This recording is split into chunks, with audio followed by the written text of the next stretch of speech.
آج ہم بات کر رہے ہیں لیلۃ القدر کے حوالے سے، اور اب کچھ سوالات ہم لے کر آئیں گے عبادات کے حوالے سے بھی۔ مفتی جہانگیر رضا صاحب، علامہ سجاد شبیر صاحب ہمارے ساتھ موجود ہیں۔ کیا کیا عبادات کرنی چاہیے؟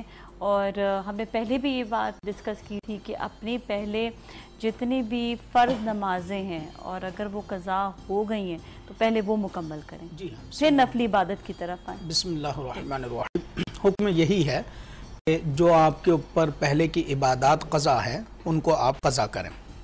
اب جیسے یہ راتیں ہیں تو ان راتوں میں اگر آپ کو اتنا وقت میسر ہے اور آپ نے اپنی قضاء عمری کا شیڈول بنایا ہوا ہے تو پہلے آپ اپنی قضاء عمری کریں اور پھر اس کے بعد نوافل کی طرف آئیں۔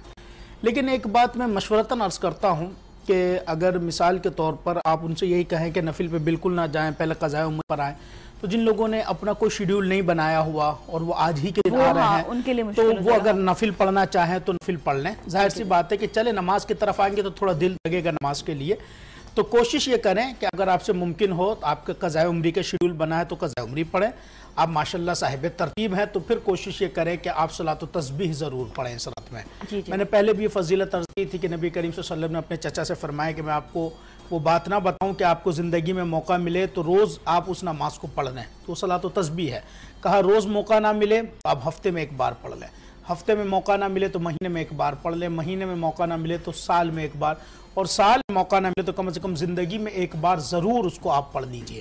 وہ نماز صلاۃ و تسبیح ہے۔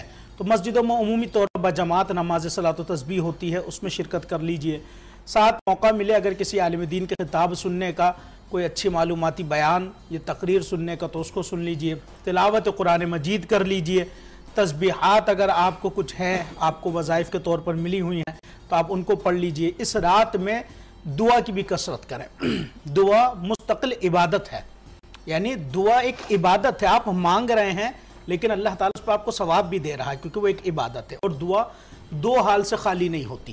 اللہ کے نبی صلی اللہ علیہ وسلم نے فرمایا یا تو اللہ رب العزت